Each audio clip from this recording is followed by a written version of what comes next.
Radio Lomé, il est 12h30 minutes.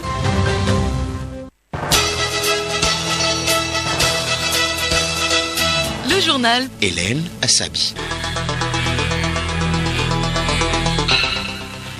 Bienvenue à tous. Au sommaire de ce journal, les membres fondateurs des partis politiques du Togo seront désormais mieux représentés.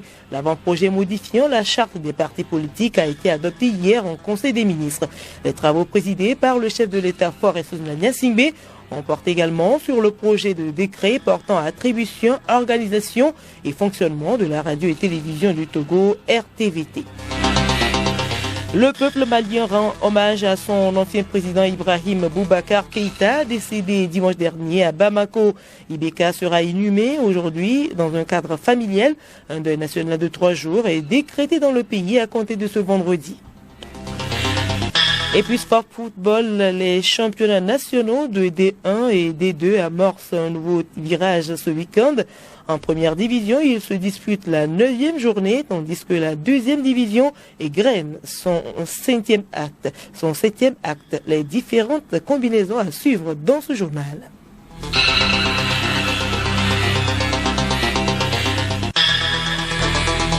radiolomé.tg. Mesdames et messieurs, une fois encore, bonjour. Le Conseil des ministres s'est tenu hier à Lomé sous la direction du chef de l'État Faure Gnassingbé.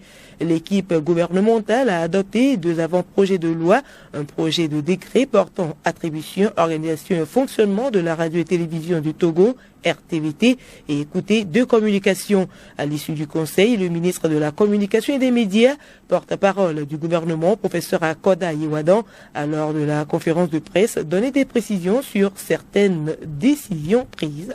Cet avant-projet de loi, résultant des propositions de la concertation nationale entre acteurs politiques, vise à adapter la charte des partis politiques aux réalités actuelles, notamment une meilleure représentativité des membres fondateurs, des exigences quant au fonctionnement et la redevabilité en matière de gestion financière. Le décret portant constitution, organisation et fonctionnement de la radio et télévision du Togo, RTVT, pour un nouveau statut a été également au menu du Conseil. Retrouvons professeur Akoda Yewadan, porte-parole du gouvernement. La question de la TNT a commencé à être adressée dans notre pays depuis 2019 et les structures visant à accueillir la TNT sont en place. Il reste encore un certain nombre d'éléments techniques à finaliser pour pouvoir opérationnaliser la TNT. Et là-dessus, le gouvernement fait un travail de fond remarquable. Nous basculerons sur la TNT, cela est certain, parce que ce qui nous reste à faire n'est pas rédhibitoire. Maintenant, spécifiquement sur l'organisation de la RTVT. D'abord, il s'agit d'une exigence de l'UEMOA qui impose de séparer les activités de diffusion des activités d'édition et de production. Autrement dit, aujourd'hui, nous avons 2 entités qui sont créées. Une entité qui s'occupe spécifiquement d'envoyer les images et une entité qui s'occupe de mettre à disposition les images, de fabriquer des émissions, etc. Et cette nouvelle entité qui est créée par décret, la RTVT, va avoir cette mission-là. Non seulement d'encadrer les télés publiques et les radios publiques, mais aussi de faire en sorte que les médias publics soient plus performantes parce qu'on connaît le niveau du paysage audiovisuel. L'élément technique est en cours, équipement technique, TNT, il y a un travail qui est fait dessus. L'élément organisationnel est celui sur lequel nous travaillons et notamment par l'adoption de ce décret-là parce qu'au fond, que vous ayez les éléments techniques, il vous faut encore les gérer pour pouvoir obtenir un résultat optimal.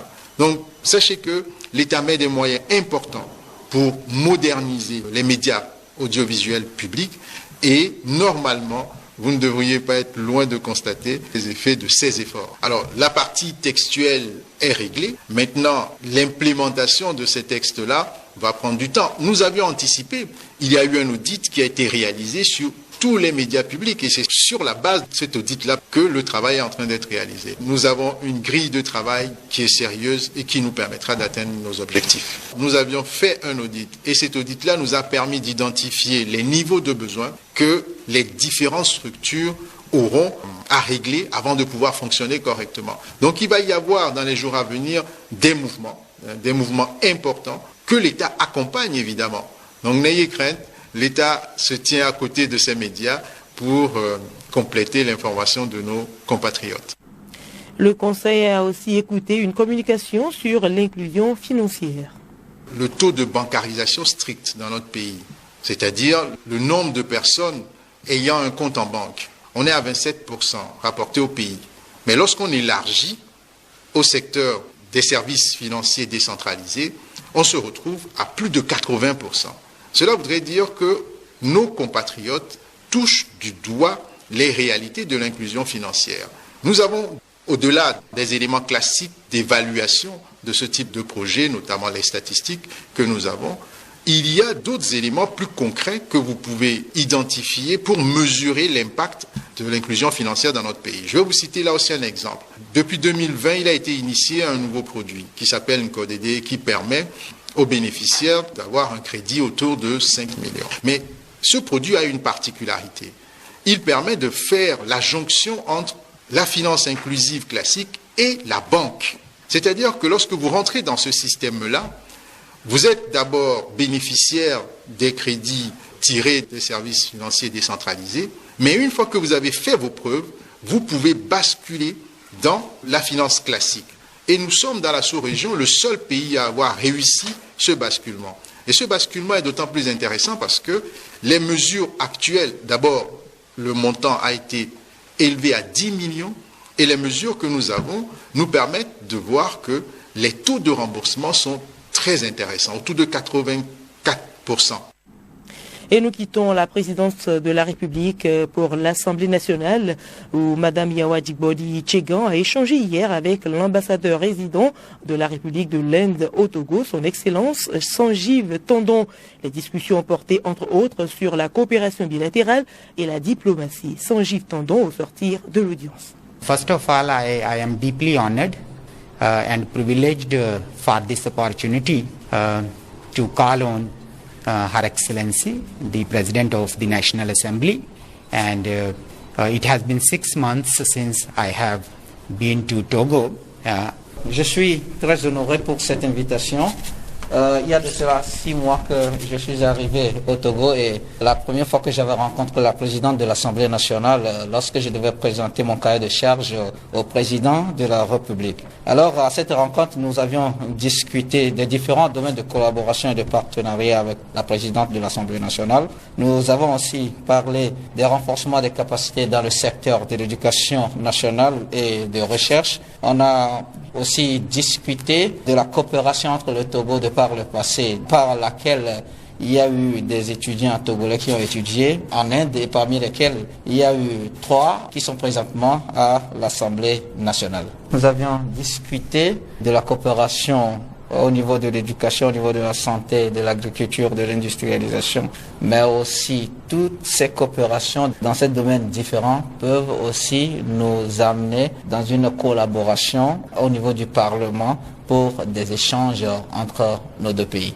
Areas of collaboration will eventually lead to parliamentary exchanges between Indian Parliament and Togolese Parliament.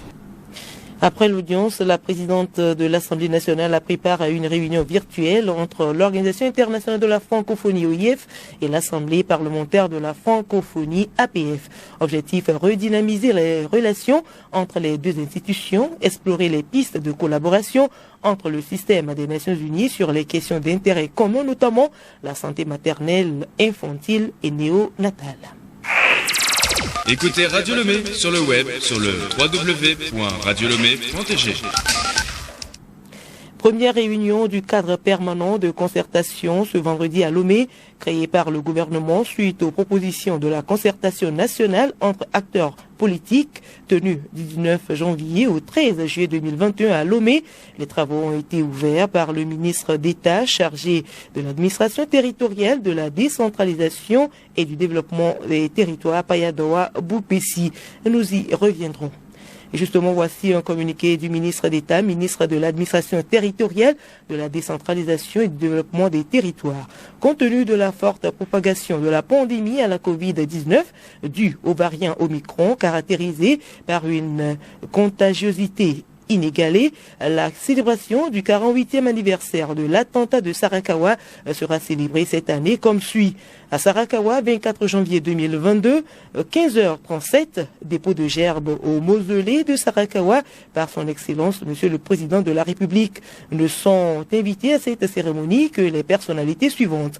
Les membres du gouvernement désignés, les députés de la région de la Kara, les préfets de la région de la Kara, les maires des communes, des chefs-lieux des préfectures de la région de la Kara, les officiers supérieurs des forces armées togolaises, le bureau du conseil régional des chefs cantons de la Kara. La mise en place doit être terminée à 15 heures précises.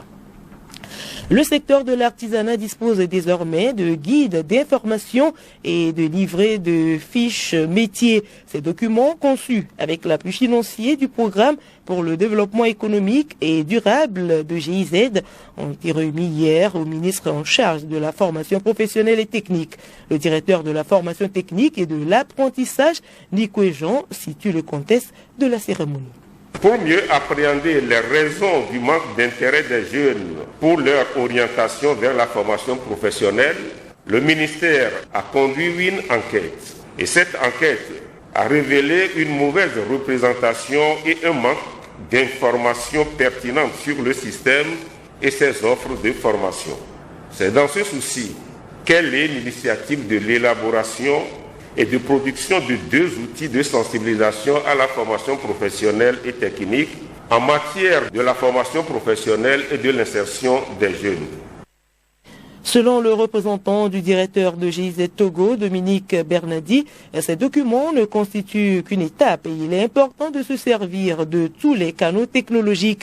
Une tournée de sensibilisation sur l'utilisation de ces manuels est prévue à partir de la semaine prochaine à travers tout le territoire togolais.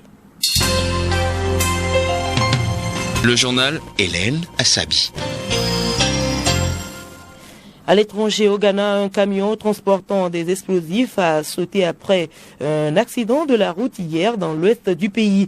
Le premier bilan officiel fait état de 17 décès et 59 blessés, dont certains dans un état critique. Les premiers éléments fournis par les autorités ghanéennes évoquent une collision entre le camion bourré d'explosifs et d'autres véhicules dans la localité d'Apiat. Au Mali, un hommage national est rendu ce vendredi à l'ancien président Ibrahim Boubacar Keïta, décédé dimanche dernier à Bamako. Un deuil national de 3 jours à compter de ce vendredi a été décrété par le président de la transition, le colonel Assimi Goïta. 2 temps forts sont annoncés pour la journée. La cérémonie d'hommage sur la place du génie militaire et l'inhumation d'Ibeka dans sa maison.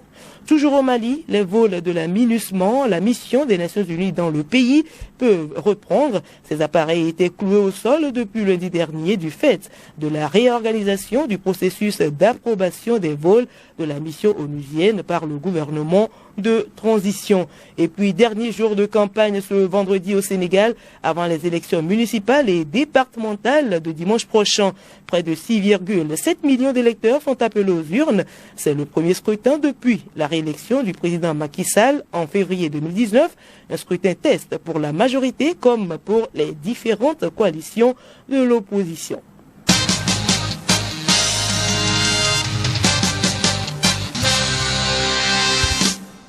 Au menu de l'agenda culturel de ce vendredi, l'icône de la musique togolaise, décédée en décembre dernier, Mounia Tchangaï, sera conduite à sa dernière demeure ce samedi 22 janvier. Entre autres activités, un spectacle d'humour et un café littéraire poésie au Goethe Institute. Geneviève Pognon. Le café littéraire poésie est prévu ce samedi 22 janvier au Goethe Institute à partir de 19h. Ce rendez-vous est animé autour du recueil de poésie Les Lits du Monde écrit par Catherine Pont-Hubert. L'agenda culturel, c'est aussi l'atelier de renforcement des capacités des metteurs en scène et comédiens qui se déroule du 1er au 5 février prochain à partir de 9h30 à 15h à Amadahome et à Lomé. Ces ateliers sont organisés par la Coalition togolaise pour la diversité culturelle, la Maison de l'oralité capitaine et la compagnie Gakogwe. Enfin, nécrologie pour refermer cette page culturelle. L'artiste de la chanson togolaise Mounia Tchangaï sera inhumé ce samedi 22 janvier au cimetière de Yokwe à Lomé. Une veillée funèbre se déroule ce vendredi à la maison mortuaire à Yokwe. Dotée d'un talent extraordinaire, Monia Akwavi Changai, alias Monia Changai, a donné une identité à la musique traditionnelle togolaise. Elle fera la fierté du Togo à l'extérieur et sera l'une des rares artistes togolaises à se produire à Olympia de Paris aux côtés des stars comme Myriam Makeba. On retiendra dans sa discographie sa chanson culte Egmanzi, sortie au milieu des années 90. Monia Changai rendra hommage au Nana Benz à travers le titre Lomé Nana Benz et invitera l'humanité à plus de solidarité et la reconnaissance à Dieu dans Essol Labal, sa dernière production. Malade depuis longtemps, Monia Changai a tiré sa révérence le 7 décembre dernier à l'âge de 74 ans. Qu'elle repose en paix.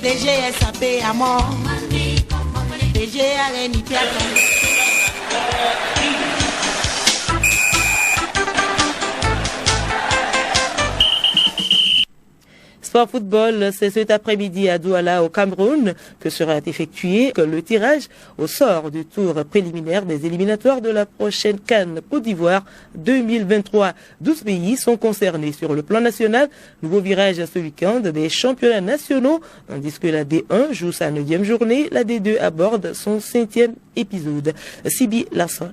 Pour cette 7e journée de la D2, 6 matchs sont prévus pour ce samedi et 2 autres dimanches. Dans la poule A, demain samedi, à Rarotoé, Arabia Tablibo reçoit Agaza de Lomé. À Atapamé, Maranatha de Fiokpo s'explique devant US Agbandi. Gros duel à Bossime entre Étoile Filante de Lomé et JCA d'Agoué. Dans la poule B, duel sans merci à Mongo entre Fouadan d'Apaon et Bunjad Ketao. CDF Aknour donne rendez-vous à Dzumbé de Mongo à Pagoуда, tandis qu'Agouad Kusuntu accueille à Sokode Fukpa de Sotubois. Dimanche, Espoir de Zio déroule le tapis devant Tombo de Dacha au municipal de Lomé et Koroki Metete de Tchamba affronte à Sokode Bikenti de Bassar. 2 journées de plus en première division, les pensionnaires de l'élite fouleront la pelouse pour le compte de la 9e journée. Voici les combinaisons. En avancée ce vendredi, Kakal de Doufelgou sera aux prises avec AS Bina. Demain samedi, show d'explication au municipal de Lomé entre Entente de Lomé et Gomido de Palimé. Pour cette rencontre, les Showboys pourront peut-être compter sur Womé Dové. En effet, le club de Palimé s'est attaché les services de l'international togolais, sans club depuis la résiliation de son contrat avec le club irakien d'Al Diwania. Un autre duel qui s'annonce aussi palpitant est celui qui va opposer Akara, la SC4 de la localité, à Sarah Sport de Bafilo. À Palimé, c'est Massid Sokode défie Ifodje d'Atapamé. Dimanche, Dito de Lomé voyage à Atapamé pour y affronter Ange de Nochin, Kotoko de Lavier joue Bourlé sous des lacs à Palimé. À Kégué, duel de la capitale entre AS Togoport et AS OTR. Puis l'affiche Asco de Kara, Unisport de Kouloundé, se dispute à Kara. Tous les matchs démarrent à 15h. CAN Cameroun 2021, voici les affiches des 8e de finale qui démarrent dimanche. Burkina Faso Gabon, Nigeria Tunisie, Guinée Gambie, Cameroun Comores, Sénégal Cap Vert, Maroc Malawi, Côte d'Ivoire Égypte et Mali Guinée équatoriale. Toujours au Cameroun, plus précisément à Douala, sera effectué cet après-midi le tirage du tour préliminaire des éliminatoires de la prochaine CAN Côte d'Ivoire 2023. Les 12 pays africains les moins classés sont concernés par ce tirage. Le Togo, 32e au classement africain, est exempt de ce tour préliminaire. Seront donc tirés au sort au niveau 1, Lesotho, Eswatini, Botswana, Gambie, Soudan du Sud, Maurice. Au niveau 2, on retrouve Sao Tomé et Principe, Tchad, Djibouti, Somalie, Seychelles et Érythrée. Le tirage est prévu pour 15h GMT. Voilà, nous sommes ainsi arrivés à la fin de ce journal. Merci de l'avoir suivi et bon après-midi à toutes et à tous.